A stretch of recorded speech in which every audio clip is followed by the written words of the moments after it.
Olá, que bom estarmos juntos mais uma vez. Espero que esteja tudo bem com você. Apesar de não ser possível afirmar com precisão o número de vítimas no regime nazista, atualmente os especialistas afirmam que entre 5 a 6 milhões de judeus tenham morrido, mas, no total, os números estimados podem chegar até 11 milhões.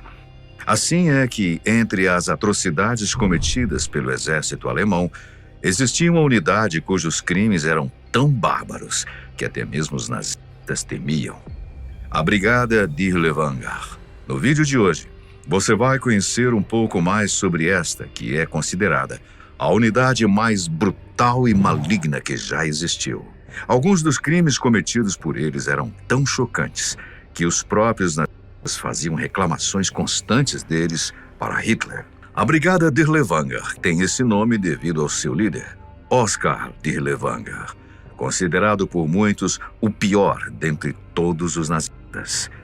Antes de passarmos para a história dessa terrível unidade, temos que conhecer a trajetória do seu terrível líder.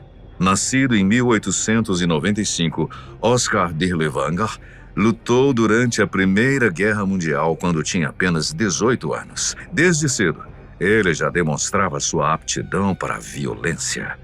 Ao final da Primeira Guerra, ele ficou preso na Romênia, enquanto a Alemanha assinava a sua rendição. Na ocasião, ele se recusou a virar um prisioneiro de guerra e, liderando outros 600 soldados alemães, conseguiu abrir caminho e retornar para o seu país. Isso fez com que ele adquirisse uma fama no exército, além de receber a Cruz de Ferro, devido aos seus esforços no campo de batalha. De volta à Alemanha, e com o fim da Primeira Guerra, ele não ficou parado. Estava sempre envolvido em atividades do exército. Mesmo assim, ele conseguiu tempo para concluir os seus estudos na Universidade Goethe, em Frankfurt, onde, em 1922, obteve um doutorado em ciência política. No ano seguinte, em 1923, ele se uniu ao Partido Nazista, no qual permaneceu até 1934, ano em que foi expulso e preso. Dirlewanger foi condenado e sentenciado por abusar sexualmente de uma menor de idade, que era membro da Liga das Garotas alemã. O crime chocou até mesmo o Partido Nazista da época, que não só revogou seu diploma de doutor, mas também o expulsou do partido, enviando para cumprir pena num campo de concentração. Um relatório da polícia do Reich o descrevia como um fanático violento e alcoólatra, mentalmente instável, que tinha o hábito de explodir em violência sob a influência de drogas. Ele não permaneceu muito tempo no campo de concentração, pois possuía um amigo poderoso, Gottlob Berger.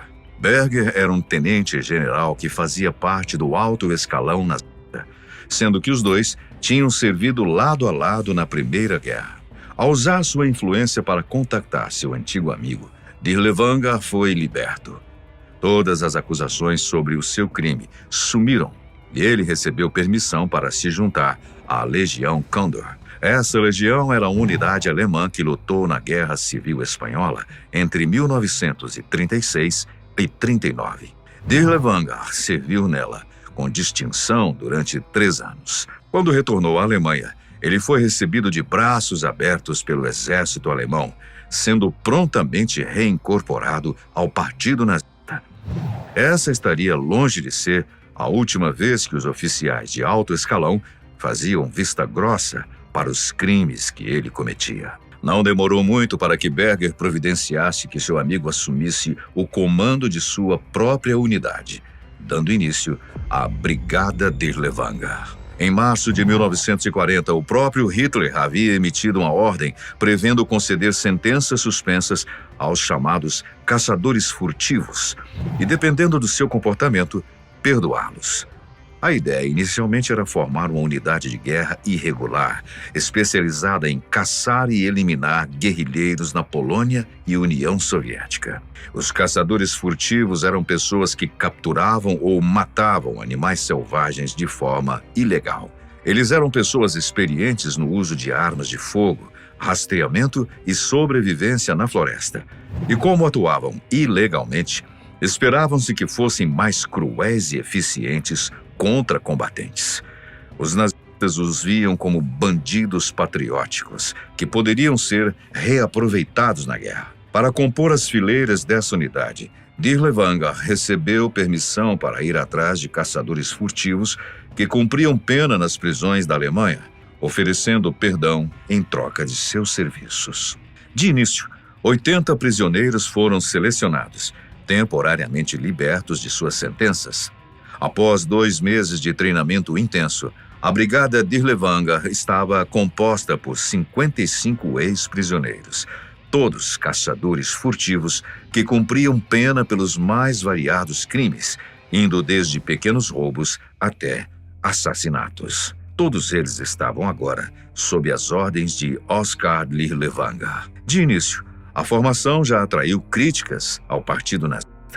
Eles não viam com bons olhos a ideia de criminosos condenados portando armas e fazendo parte das fileiras do exército alemão. A solução encontrada foi proclamar que, na verdade, eles não faziam parte do exército, mas estavam a serviço do exército. Durante o primeiro ano de operação, a brigada serviu apenas como um batalhão de trabalho, depois como guardas para trabalhadores escravos e judeus e, finalmente, para qualquer outro tipo de trabalho a que eram designados. Peter Büchner, membro de uma das divisões de elite alemã, chegou a dizer que eles eram uma lei para si mesmos e frequentemente recebiam as piores tarefas, porque Dirlewanger era louco o suficiente para fazer qualquer coisa que lhe fosse ordenado, sem qualquer hesitação ou questionamento. Ele simplesmente ia e fazia.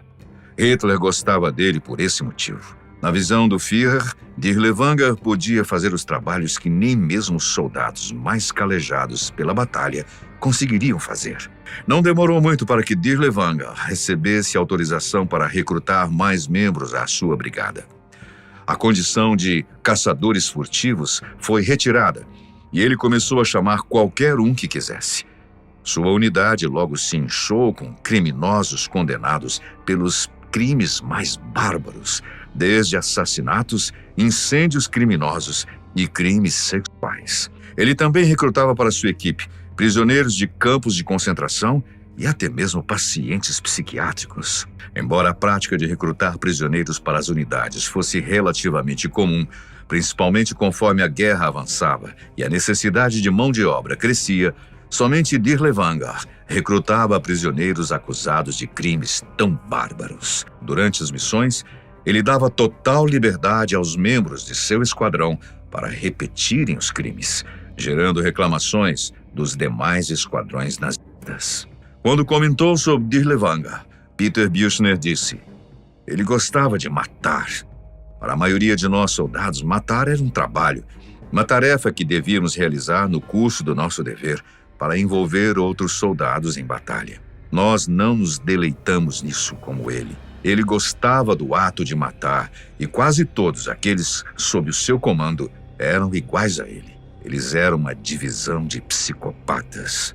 Seu subcomandante, o alemão Kurt Weiss, era considerado como o soldado do batalhão que mais se aproximava de Dirlewanger no quesito de brutalidade. Muitas vezes ele era descrito como alguém que correspondia ao perfil clássico de um psicopata. Dirlewanger não impunha disciplina em sua unidade e logo eles começaram a agir como gangues criminosas. Na verdade, a disciplina que ele impunha era através de espancamentos e mortes, sendo comum que vários de seus soldados desertassem. Aos seus homens era dada a permissão para matar, roubar e cometer crimes de cunho sexual à vontade. Há diversos relatos de que eles costumavam matar a si próprios sempre que entravam em alguma briga sobre quem ficaria com o saque após uma investida. Em 1940, a Brigada Dirlewanger foi direcionada para a Polônia. Porém, devido à sua falta de treinamento, eles não foram enviados para nenhuma linha de frente. O trabalho deles consistia em realizar tarefas de guarda na região, onde frequentemente eram acusados de abusar da população local. O historiador Matthew Cooper chegou a dizer que, onde quer que a unidade Dirlewanger operasse, a corrupção e os crimes sexuais faziam parte da vida cotidiana. E matanças indiscriminadas, espancamentos e saques eram abundantes. Haviam tantas reclamações sobre a unidade que o exército alemão foi obrigado a retirá-los da Polônia, temendo uma possível revolta partidária no país. Em 1941, a Brigada Dirlewanger foi mandada para a Bielorrússia, onde a sua brutalidade e depravação excedeu qualquer outra unidade nazista. O método de operação favorito do esquadrão era reunir os civis locais dentro de um celeiro e então atear fogo nele, alvejando qualquer um que tentasse escapar. Estima-se que cerca de 30.000 pessoas tenham sido eliminadas graças ao esquadrão de Dirlewanger. Seu objetivo na região, além de instaurar o caos, era encontrar aldeias suspeitas de abrigar inimigos dos nazistas, e para isso, ele costumava utilizar uma estratégia bastante eficaz. Ele pilotava um avião leve de reconhecimento sobre qualquer vila suspeita de abrigar inimigos. Caso o avião fosse alvejado por tiros, então ele marcava aquela aldeia no mapa e retornava a ela munido de todo o seu esquadrão, eliminando todos os moradores. O tempo em que a Brigada Dirlewanger passou na Bielorrússia trouxe muitas vitórias para o exército nazista. Todos os guerrilheiros que se escondiam nas vilas da região eram encontrados e aniquilados, bem como todos os cidadãos da vila. Grandes estoques de armas foram apreendidos e, posteriormente, elas foram utilizadas para abastecer as fileiras nazistas. Até mesmo missões de resgate, a Brigada Dirlewanger chegou a realizar com êxito. Tudo isso fazia com que eles fossem elogiados pelos superiores, que mesmo sem intenção, davam aval para que eles continuassem a cometer as suas atrocidades. Em junho de 1943, a Brigada Dirlewanger, juntamente com outras unidades nazistas, foi pega numa emboscada tramada por guerrilheiros escondidos na região. O que se desenrolou a seguir foi uma das maiores batalhas conduzidas pelos alemães na Bielorrússia. Contudo, os números ainda eram bastante díspares, pois, enquanto apenas 60 alemães morreram, o estimado é que cerca de 20.000 bielorrussos tenham perecido, vítimas do confronto, sendo a maioria deles civis. A violência da Brigada Dirlewanger era chocante, com relatos de corpos sendo dados como alimento para animais errantes. Heinz Guderian, um dos principais generais nazistas, presenciou o esquadrão em ação e logo fez reclamações formais contra as ações dele para os seus superiores. O que eu vi foi tão terrível que me senti compelido a informar Hitler naquela mesma noite para exigir a retirada da Brigada Dirlewanger da Frente Oriental. Entretanto, novamente, Dirlewanger foi salvo por seu amigo Gottlob Berger, que tratava de acobertar quaisquer reclamações que fossem feitas contra ele.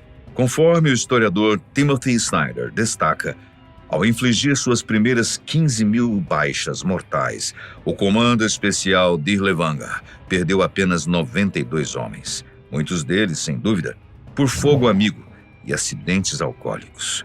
Uma proporção como essa só era possível quando as vítimas eram civis desarmados. Em fevereiro de 1944, Dirlewanger continuava a busca por novos membros para o seu esquadrão. Ele havia recebido permissão para procurar por voluntários em campos de concentração e mais de 700 prisioneiros se alistaram. Já em agosto de 44, 4 anos depois, a Brigada Dirlewanger retornava à Polônia, agora com um nível de brutalidade ainda maior, como se isso fosse possível. Para se ter uma dimensão das barbaridades cometidas por esse esquadrão, há inúmeros relatos, que não iremos citar aqui, de crimes cometidos contra crianças. Num episódio conhecido como o Massacre de Wola, a Brigada Dirlewanger foi responsável pela morte de 40.000 poloneses no bairro de Wola, na capital da Polônia, incluindo pacientes e funcionários de um hospital local. Tudo isso em apenas 2 semanas de agosto. Se formos analisar esse número mais a fundo, ele corresponderia a uma média de 119 mortos por hora, quase 2 mortos por minuto. Há inúmeros relatos brutais dos crimes cometidos por eles na região, todos violentos demais para serem descritos nesse vídeo. Em todas as missões da unidade, Dirlevangar dava ordens para que os seus soldados não fizessem prisioneiros, liberando-os para agir da maneira que quisessem, sempre sem consequências.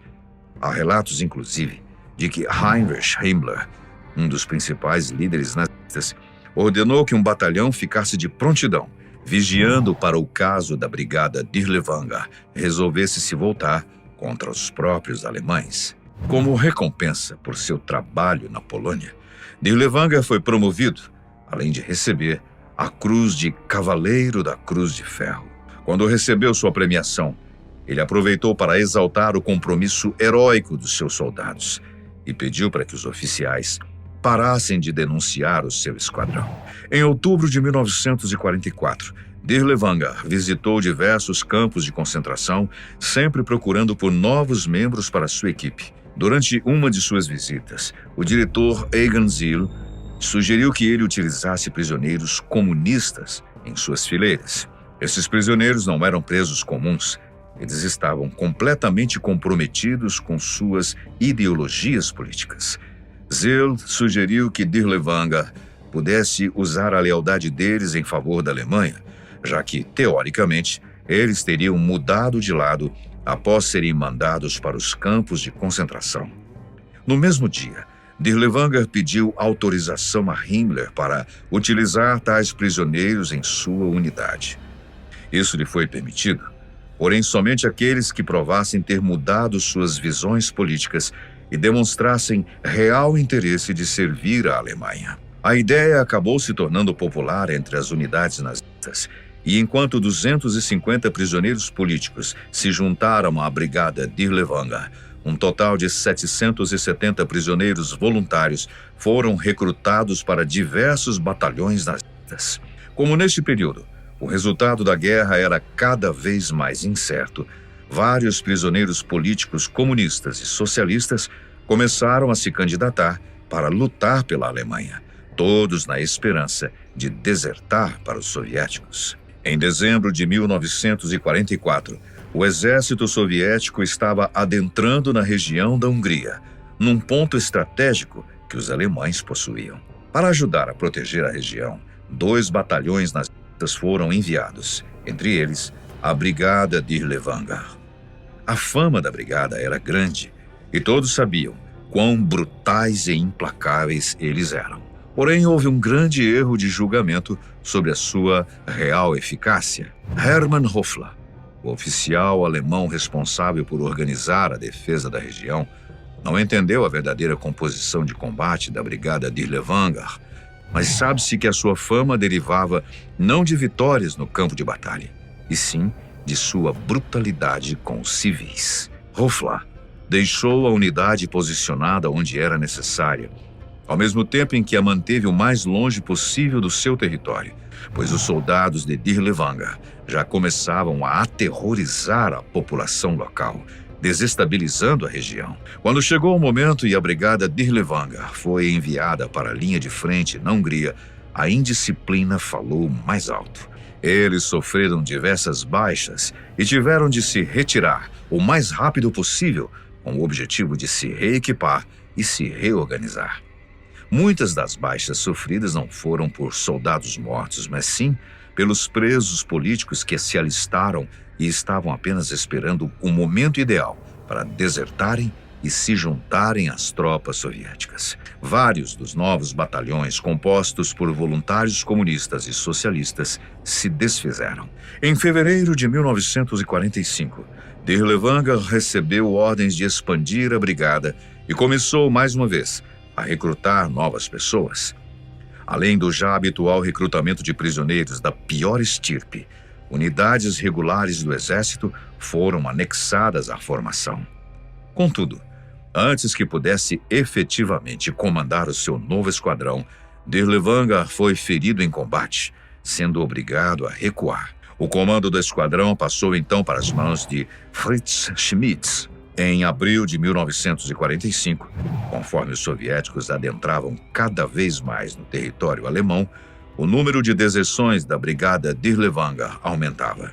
Quando Schmitz tentou reunir os remanescentes para reorganizar a divisão, descobriu que ela havia praticamente deixado de existir. O Exército Vermelho havia eliminado quase todos os remanescentes da Brigada Dirlewanger, perseguindo-os até onde fosse necessário. Kurt Weiss liderou um grupo de cerca de 400 homens que tentaram escapar dos soviéticos, mas foram pegos.